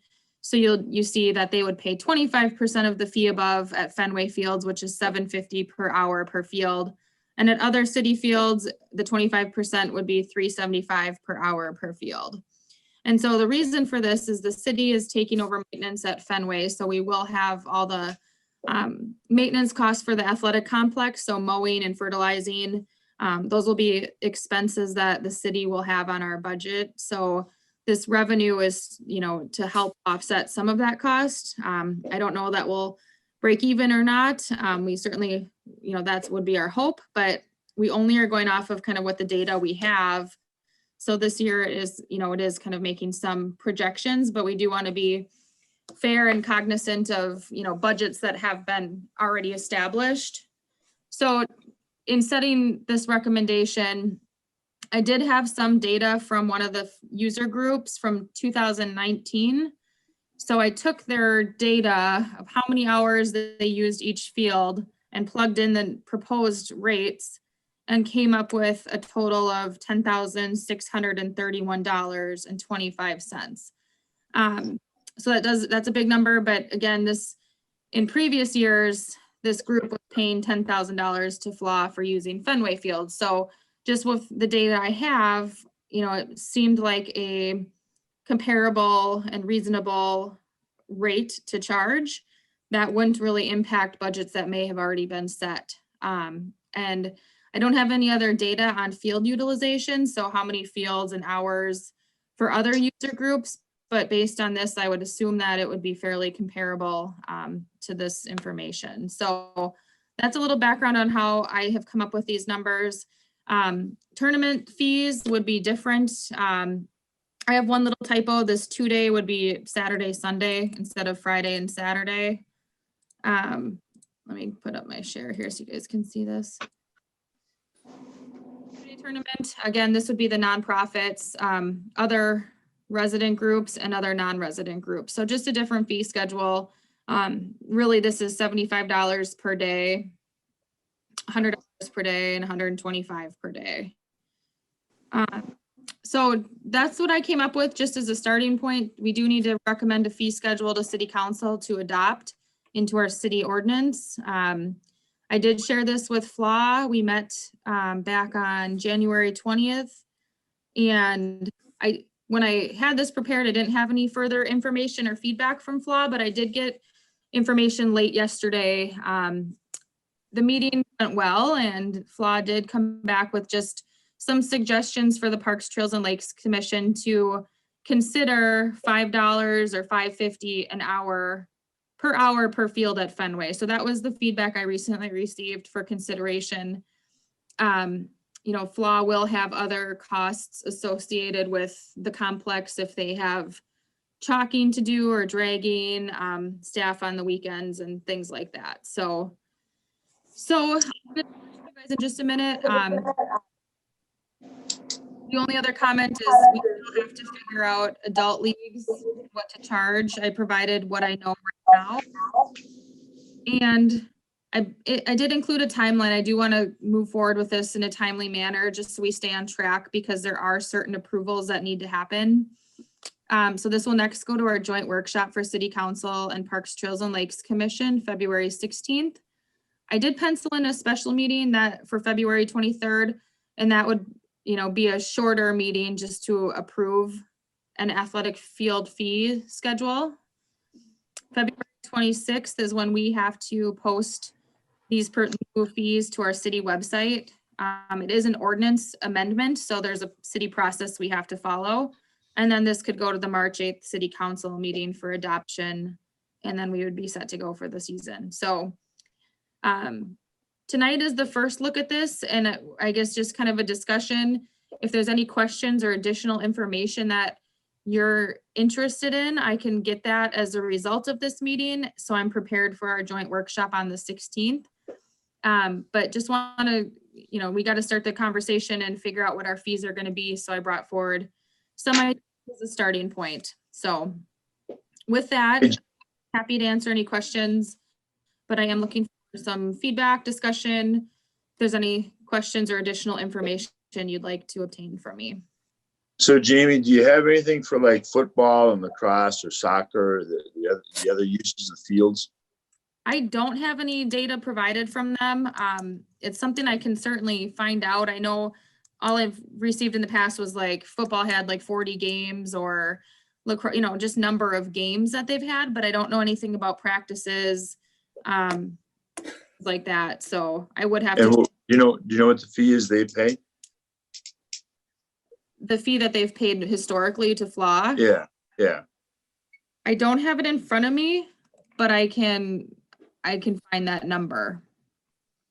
Because I guess I was just kind of wondering, because we're trying to look at all the income, and I was just thinking that, you know, we're missing that part of it. Are these baseball only charges then? These would be for the softball fields and the baseball field. And then I know my conversation with FLA, you know, they thought we should consider something different for multi-use fields, but I didn't get any additional feedback on that. So I think that might be something, you know, we need to close the loop on. But they were gonna recommend, you know, we gotta see if there's a different fee structure for that. But you know, I think for sure that this was for the baseball field. There's one baseball field and 4 softball fields. And initially I was thinking the multi-use fields as well, to keep it simple. But on your chart here, you got Fenway 1, 2, and 5. What about 3 and 4? So this is just an example of one of the user groups. This is what their field utilization was in 2019. They didn't use fields 3 and 4, so softball would be using those ones. Okay. This is just was an example of one of the user groups from FLA in 2019 of how they use the fields. So I calculated out what that would look like for them. So the rate And- is the same regardless of the field. Correct. That was what my recommendation was as a starting point for conversation, but again, if that's something we need to flush through and make sure that makes sense for football and lacrosse, we certainly can do that. And do you have the income from softball then too? I don't have that provided. I feel So like we I'm- need to be a little careful with income because in the past, as part of the agreement, we were supposed to be able to see the financials for all of this. And part of getting out of that agreement world, part of the benefit of that was that we weren't looking at the financials and basing our structure on one organization. If we're going to go back to looking at financials, I really want to look at the financials then. Like, I want to dig in depth into those and understand all the unanswered questions I had when they were supposed to provide them. And so I just feel like we need to be a little careful there. So I think, I mean, I can look back to different profit loss reports from the years and base off of there, but I think what we're really, we need to come up with a model that's going to work citywide. So it's going to work for our athletic association, which is FLAW, our primary user group. We want to continue to have them have the priority to schedule and use our fields and charge a fee for that to help now cover our maintenance costs. And so the maintenance fees for these fields is covered in this rental fee or this user fee.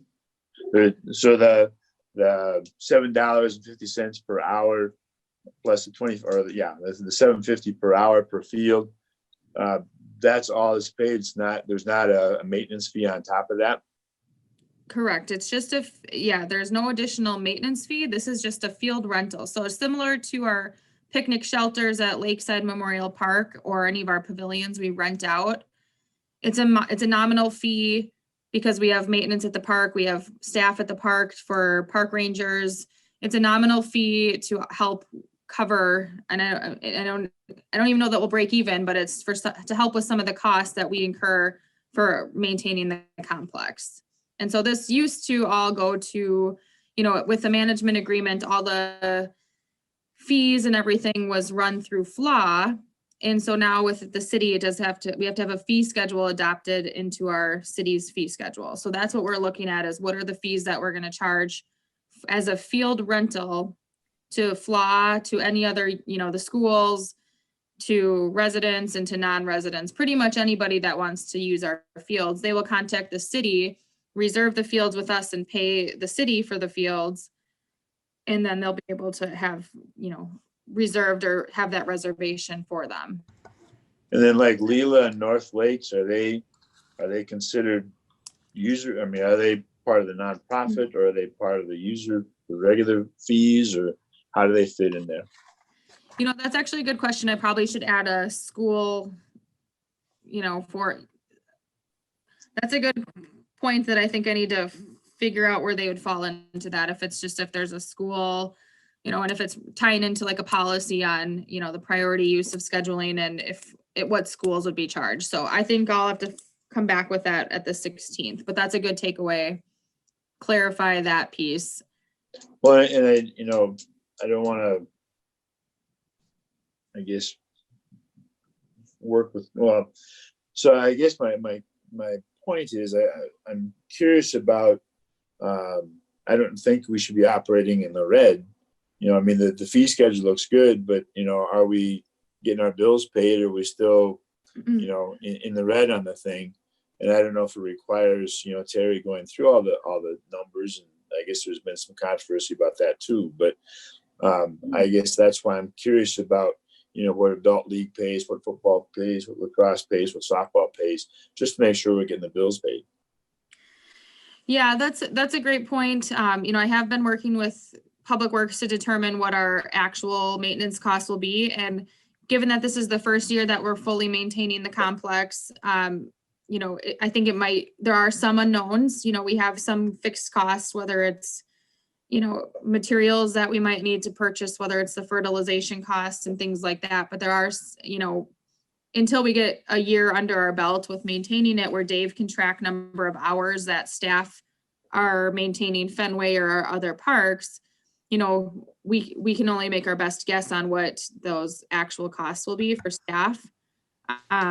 You know, if there's going to be some fixed costs for, you know, the scheduling software or things like that, but we don't have a full budget presented. So I think, you know, these numbers, I feel like get us you know, close to a break even, but there will be some unknowns going into the first year, but I think this is a very conservative approach, especially, you know, the request to consider $5 or $5.50 an hour. You know, I haven't had the time to calculate that out to see what kind of revenue that would bring us.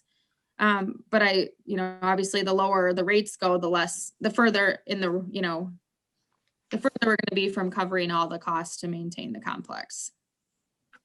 I don't Again- have all my notes, but just looking at what I do have, this total amount is less than what they were paying Blue Diamond. But I almost feel like it's a little like the golf course. We have no real data, not all the data that we need to be able to flush it out. And so is this kind of we go based on the data that we actually have and can see, and then if we need to adjust after next year, we adjust, kind of like we talked about with the golf course? Yeah, I think it will take a full year. I mean, I think we could, to Commissioner Gary's point, you know, looking at the schools and adding that to this, and then also, you know, the multi-use fields. I think that's something that I need to see if this is an appropriate fee schedule for that, or if it needs to be adjusted, and see if I can contact or get some data around how many practices they have and tournaments for, you know, multi-use fields, because I don't really have any data other than I think they had 40 games in 2018 or something like that. So Commissioner Steenblock, my comment would be it goes back a long ways, because I'm old enough to remember when FLA was a big partner for the parks and donated a lot of money to different fields. Their object is not to make money. People look at the FLA, or when they say FLA, it went through a period where it was very contentious because people were trying to think that FLA was somehow sneaking in something and making money, and all these monies that they charge, you have to put parents on them, because parents are the ones that are going to be paying for their kids to be able to play. The other thing is, and there are taxpayers as well. We bring in a lot of outside people for our tournaments, and they again help our city in many different ways with staying over and food and gas and all of that. And so I would like to go back to looking at FLA like a real partner, and not be, and certainly we have to pay our bills. I don't mean that. But I would like to know why they thought the 750 to the 550. I think I would like them to be a really strong partner with us. And like Ryan, they have a lot of expertise in this area that we don't have. And so they know why monies go where they go and how much, you know, is needed. So that would be my concern, that I want to feel that they are strong partners with us, and that I would like to know what their conversation was. It's kind of at a loss when we don't get to go to those meetings. I don't know who is our liaison to the FLA group. Councilmember Munson is the liaison. to We don't FLA. have any from the Park, Lake and Trails person. Currently not. No, we do have, part of this is going to be switching, like the Fenway Advisory Committee would be Councilmember Bystrom and Councilmember Munson. And, you know, we talked about switching that to more of like a facilities advisory committee. So it's more citywide. We have more than just, you know, Fenway Fields that have facilities that we use. Cooling Camp has been heavily utilized as well. So we do need to re-engage that group. And FLA does know, just as a aside, you know, I did let them know that when I met with President Al Hauge, that he was seeing this for the first time, and that, you know, he knows this process. He knows that there's the joint workshop, and that this is collaboration to get to where we both need to, you know, feel comfortable and need to be. So, you know, I did include him in that in this process. Well, that's Karen, good I because agree with you in that I would like to know exactly, just like you explained to us, Jamie, how you came up with $7.50. I would like to know how they came up with $5 and whatever it was, 5.50 or whatever they were at. And then, you know, if this is only $600 more than these groups were paying in the past, that if these groups paid this money to FLA, and it's relatively the same amount of money, what's the logic behind the reduction?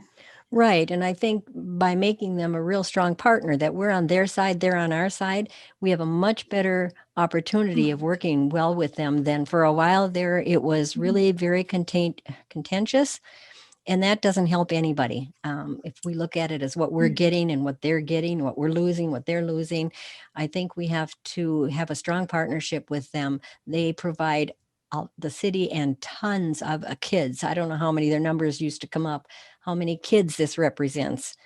And so I like to look at it from that standpoint, what our city is doing for the number of kids that play out there and the amazing park that we have that can bring in many, many tournaments on a different year, maybe. But yeah, I just in my heart, I just want to make sure that we're on a real partnership basis with that particular big group, I knowing do there are other think- groups we have to deal with as well. I do think we need to stick to the timeline. We need something, Al or whoever needs to understand that we need something by that meeting on the 16th. Otherwise, we're going to be right where we've been in previous years where we've screwed around and screwed around and screwed around with that agreement. Mhm. And then the agreement, we get complaints because the fields aren't ready or nobody knows what they're doing. I think that we cannot rent these fields until we have this worked out. And so in order to get on by the March 8th deadline, which is already encroaching, I would think, into their timeframes for renting out fields, there is no renting fields until we get a fee structure. So I think Is- it's really important for them to know the deadlines. I agree, but is there a law written already that there is no field rental until this gets done? No, there isn't a law written, but we've had how many issues with not knowing who's going to do what because we couldn't come to agreements, and then that caused other issues. So I think it's really important to have, I don't want to be chasing our tail all year like we did with the agreements. I think it's really important to stick. There's no reason why we can't stick to a time frame. I think that's reasonable. I think it's important because it is a city ordinance, and in our fee schedule right now, if I pulled it up, I don't think there's any fees listed for Fenway Field, so I don't know of the legalities if we could rent them or charge the fees until it's formally adopted through the process outlined. So But Jamie, aren't you able to just get a hold of FLA and ask, okay, how much did you pay for field rental for football? How much did you pay for field rental for lacrosse? How much field rental did you pay for adult leagues and softball and come up with a number? I mean, the president of these associations should have that number, the treasurer or somebody.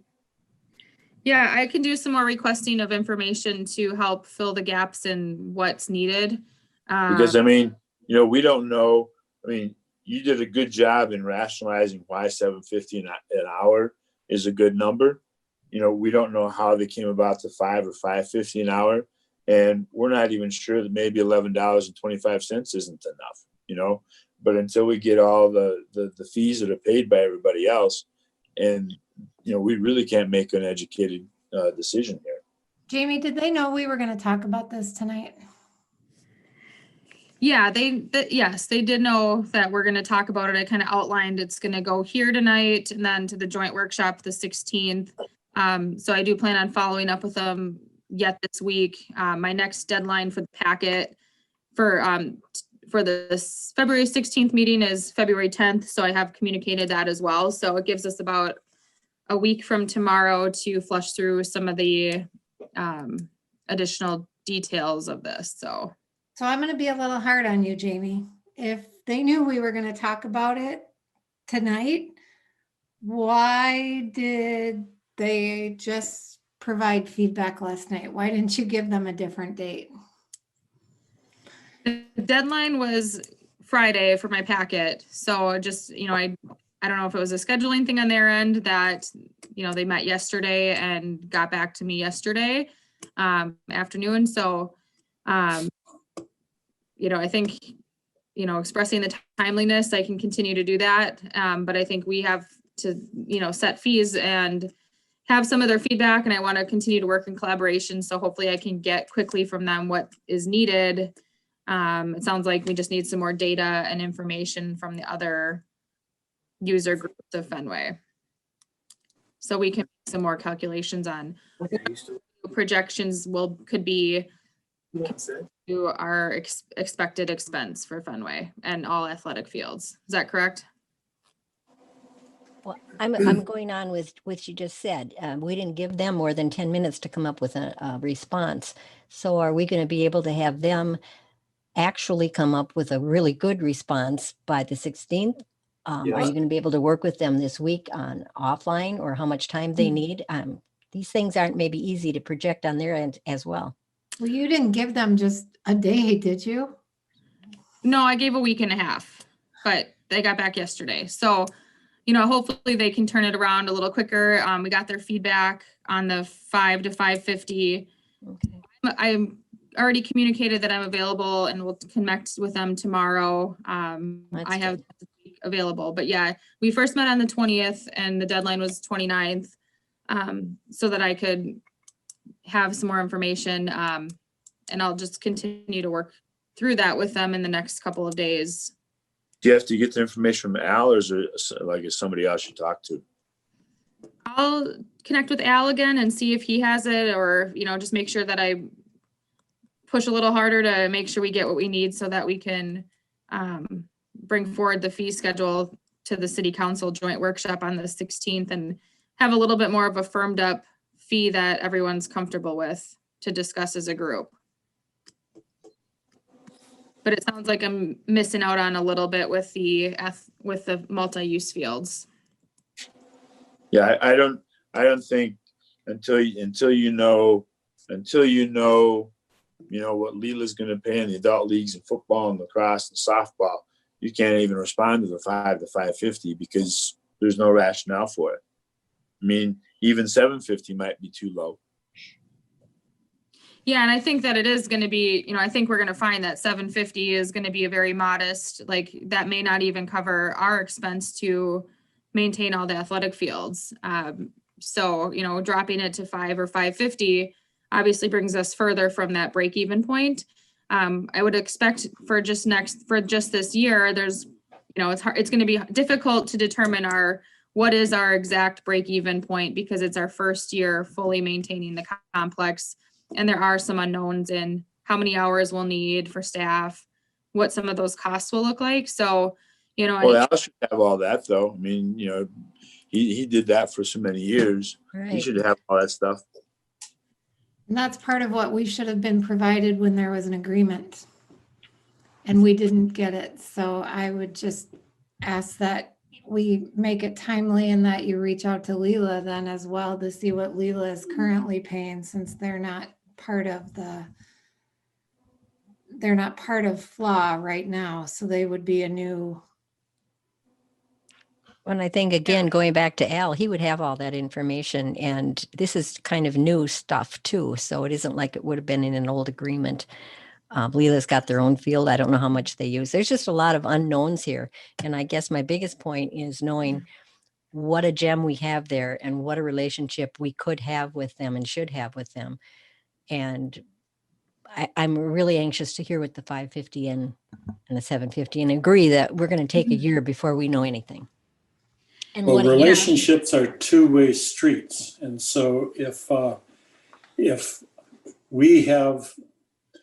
they have a responsibility, if they're going to use the fields, if they have the responsibility to provide us with the information required in order to do a proper financial support for those fields. So do it, or we set the agreement, or we set the rate. Well, I agree with that wholeheartedly. I just think the way that it's all kind of worked out in the past that wasn't it wasn't understood by either part, I don't think. And I'm just hoping we can go back to the good relationship that we had both, you're right, both sides have to be doing what you need them to do. No doubt about it. Yeah, I think that, I think it's very much in the spirit of collaboration and working together. So that message has been conveyed and I want to continue in that direction. So I'll put together a list of things that I will need from them in order to provide you guys with a little more detail to make a decision regarding our fee schedule for the fields. Perfect. Thank you. Field prep included. Tim, Gary, were you saying something? Nope, Okay, I thought I heard something. Sorry. just mumbling. Okay. Sorry. It's You okay. know, when you turn 21, you start mumbling a lot. So There you go. All right. That was our last agenda item. Is there anything else before we have a motion to adjourn? I don't have anything further tonight other than thank you for your time, input, and feedback. And I'm looking for a number of people who could or could not go. Again, it was a short notice for 2:30 on one day, but so far Doug said he's available. Carrie said she's maybe not. That's too early. Is there anyone else that we should be looking to pick up or meet out there? yeah, when are we going to do that, Karen? She said 2:30 tomorrow, Wednesday. 2:30 tomorrow. That doesn't work for me. But Thursday would. We can certainly pick a different date. Whatever best for you guys. I am wide open. Is Thursdays good for you, Tim? What time of the day? 2:30 is fine. Okay. We were looking at the weather and I think Thursday we're still in that good weather realm, aren't we? Or better Sure. weather? Yeah, I think it's going to get really cold this weekend. So I would Right. say Thursday's probably still okay. Doug's And okay. you're bringing your sleds, Karen? No, Doug said that he wants to go down on his ski. I go Nice. down first. I'll bring the water can to ice it up a little bit. Back up. Oh, I can go down. I can't get up. that's a big problem with that hill. We're going to try to maybe put a lift down there or something. I'm just teasing. So Thursday's the last warmer day, 33 degrees and a little bit of potential for snow, but that still looks pretty good. But into the weekend, it is going to be pretty frigid. So Okay. Is that okay for you, Jamie, or weren't you planning on coming? I was planning on coming and I think I can make it Thursday. So I will let you know, but I should be able to. Okay. And where are we meeting? I Are said you I could already- drive if you want to meet at the city center. Oh, okay, sure. I'll follow you. I'll meet you at the city center at 2:30 on Thursday. Okay, great. All right, I'll send out one email reminder for those who might not be here tonight, just to let them know the time change as well. So, all Cool. right. Thank you, everybody. We do Yeah. have a motion to adjourn, though. So I move. move adjourn. I We have a second. motion and a second. All right, you can signal by saying aye or raising your hand. Aye. Aye. All right, thank you, everybody. Thank you. Have a good Bye. evening. Good night.